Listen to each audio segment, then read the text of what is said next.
Thanks so much for tuning in. We here at Sandberg Student Services Leadership Team strive to help students plan for life after high school, and we hope that this podcast can be a tool for evaluating your post-secondary options and opportunities. We hope you enjoy.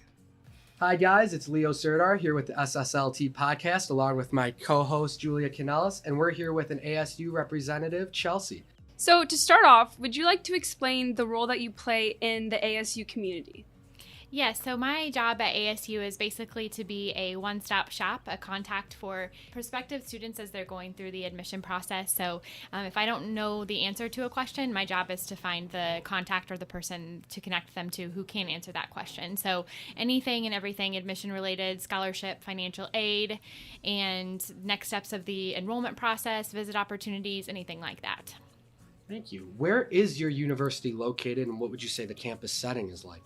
We are located in the Phoenix metro area. We have actually 4 different campuses that makes it able for our students to choose what campus environment works best for them. So each campus has a unique set of majors that are offered, and that means that whatever you choose to major in kind of determines what campus environment that you are on. So we have an urban setting in downtown Phoenix. We also have a college town setting in Tempe, and then we have more rural settings in Mesa, and then also another campus in Glendale. So 4 campuses total, all in the Phoenix metro area. So you can kind of choose what environment you want.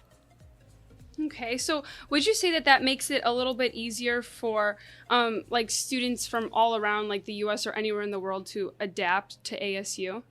Yeah, I would definitely say that because of our environment, we are very inclusive at ASU as well. We do have a very diverse student population and student body. We have about 70,000 undergraduate students, and about almost a quarter of them identify as members of underrepresented groups or populations. And so I do think that because of that, and for being inclusive and having all those different options, not just limited to our campuses, of course, but to everything ASU, I think that does help us be able to have that diverse environment of our students. Thank you so much. Now to pivot to admissions and aid, would you say there's any distinctive features of a student's application that you would look for or like to see? Yeah, so at ASU, we are actually assured admission, which means we have a set academic criteria that we're looking for in an applicant in order to guarantee them admission. So the set criteria is 16 core competencies that we're looking for a C or higher in each subject area. In addition to that, we're looking for either an 1180 SAT, 24 ACT, or a 3.0 core unweighted GPA. So if an applicant to ASU meets that criteria, they're guaranteed admission.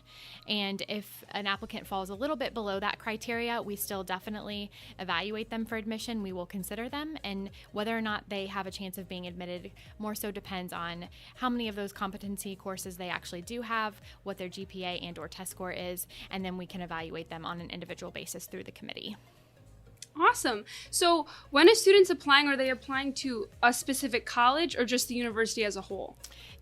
We have one application for students to fill out, and all of our programs are direct entry. So when you fill out the application, how we distinguish what program you're going to go into just depends on what you put on that academic information section as to what you want to major in. So we do have a set amount of programs that have higher criteria. If a student wants to apply for those as their first choice, they're required to put a second choice major in that section as well, so that in the event they don't meet the higher criteria for their first choice program, we can evaluate them for their second choice, which is required to be something that does not have higher criteria.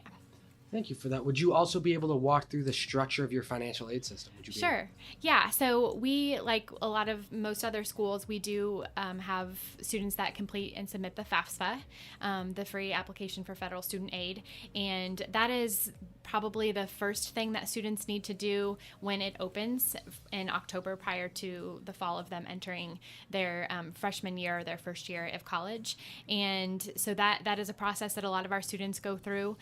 For out-of-state students specifically, our most popular form of financial assistance is going to be in our merit-based scholarships. So if students fill out the FAFSA, of course, we'll evaluate them, award them a package based on that if they're eligible for financial aid. And then in addition to that, what we offer most commonly to out-of-state students is going to be those merit scholarships, and those are dependent on academic profile, so combination of your test score and your core unweighted GPA.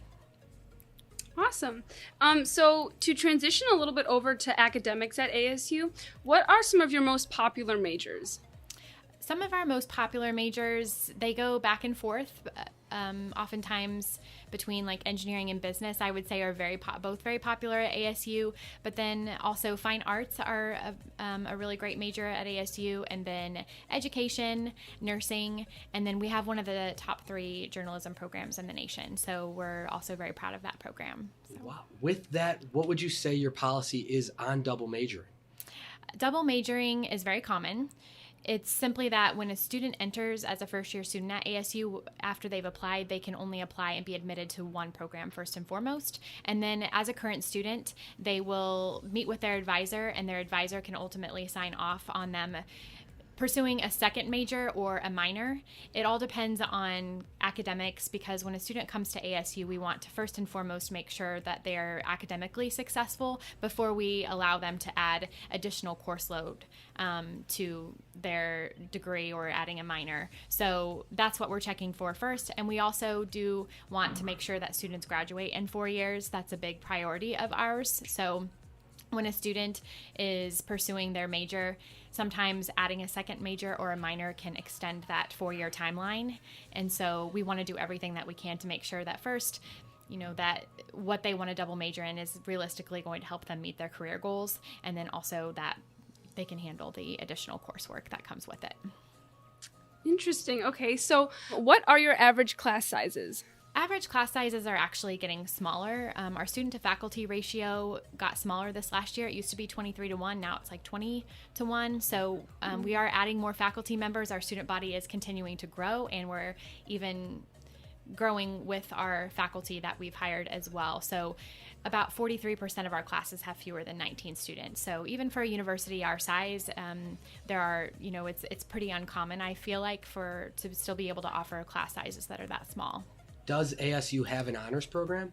We do. We have a really unique one, actually. So our honors college is known as the gold standard amongst honors colleges. It's a very unique setup. It's a residential community as well. So not only do you have a residential community within your academic college, but as a Bear Honors College student, you have that as an additional community at ASU. So it's really more of an extended set of resources for students to tap into. So for students that are kind of considering and going back and forth between smaller selective universities and a school like ASU, you kind of get the best of both worlds as far as that goes, because you can get that small private university feel at a very large university like ASU. So you have that small experience, but then you get the resources to utilize and the research opportunities and the internships from the businesses in the area that are available to a school like a Pac-12 school like ASU that has all of the different companies in the Fortune 500 that are in the area. So you really get the best of both worlds by being a part of Barrett. It is a separate application process, and it has about a 30-hour credit curriculum spread across your 4 years at ASU as an undergraduate. So ASU sounds like a really awesome campus, but is studying abroad an option? And if so, what are your most popular destinations/programs? Absolutely, yeah. Study abroad, I would say, actually, they're trying to get more students to study abroad. They're trying to encourage students to take advantage of that. We do have several students, I feel like, that do take advantage of it, but there are some myths that go along with study abroad, one of them being finances is a barrier for a lot of students, but that's actually... We have programs that are very affordable for study abroad, especially if you have scholarship, which we do offer that through the study abroad office. We have hundreds of countries as destinations that students can choose from. We have faculty-led programs. We have programs that you can go abroad with other students from other universities. I would say any European country is very popular, of course, but we also have some of those more unique programs as well that you can do. We have anything from a week long all the way up to a year long and in between. So really what works best for the students, if they meet with the study abroad office and with departments, they'll work together to really come up with a program that works for the student, both cost-wise and with their curriculum, if that's something that they're looking for. You had mentioned various Fortune 500 companies are in the area of ASU. Yeah. To what extent would you say internships are incorporated into a major's fulfillment requirements? So some majors are going to either encourage them, some majors it's going to be a requirement, But the thing about being in the Phoenix area is that's really beneficial for our students and for our community, because our community has access to all these college students that are just ready to get all of the experience that they need. And so being in the fifth largest metropolitan city in the country, that puts us at an advantage because we are one of the 3 state schools that, and out of those state schools where we serve Phoenix. And so our students fill the spots for the internships, which just gives them that much more experience as a graduate. And so then they're competing for jobs against these other students that have not had the access to those companies for internships the way that they have during their undergraduate experience. So it really is beneficial being part of the Phoenix area. All right, so to transition to something a little more fun, just kind of a few questions about student life. What is the Greek life like at ASU? Greek life is very it's very inclusive. So going along with our charter of a mission as a university of trying to be as inclusive as possible to many different types of learners, our Greek life that goes all the way down to our Greek life and all of our student organizations. So I believe that our Greek life has set up a system that actually makes it a little more affordable to be a Greek student. And on top of that, we actually just built a brand new Greek Leadership Village that's in its 2nd year right now, which is a residential community for Greek students. And so it has they have their own student union, they have housing, and so it really is something that I see growing even more so in the next couple of years. As it stands right now, we probably don't have as many students that are Greek as some other universities, but that's simply because when you look at the percentage and how many students we actually have, it's actually quite a good portion of our students. It just doesn't seem like it when you look at the percentage, just because we're so large. But there are tons of ways to get involved at ASU, over 1,000 organizations, and Greek sororities and fraternities are just a few of those examples. To add on to the talk about your campus life, how would you say your campus contributes to the general college experience at ASU? I think ASU, the best thing about ASU, well, 2 of the best things about ASU that we really try to highlight to students and to families, and that I think our students really love about it, and the faculty members and the staff members, is number 1, our mission of being inclusive as we possibly can to all different types of learners. We're really trying to cater to also the non-traditional learner as well, by really amping up our online presence and forming partnerships with corporations that allow their employees to get their degree through ASU Online. And I think that's one of the things that students and parents and alums and faculty members and myself included really love about the university, is that we are dedicated to that mission of being inclusive, and it's reflected in our admission criteria. And we're getting students to ASU. We're growing, but they're staying as well, the students that come to us, and I think that's because of the support services that we have in place to make students successful their freshman year. So I think that's one of the reasons that that students stay as well. We were recently ranked as one of the top 10 schools for first-year student experience as well, and I think that is really telling because of our inclusivity mission. And then also innovation, of course. We were just ranked number 5 in the nation for the 5th consecutive, number 1 in the nation for the 5th consecutive year. And so that's another thing that we're really proud of. Goes back to our 4-campus structure, the diverse programming that we offer for students, the partnerships that we have with corporations. So I think the innovation and the inclusivity, those are the 2 favorite things, my 2 favorite things about ASU as well.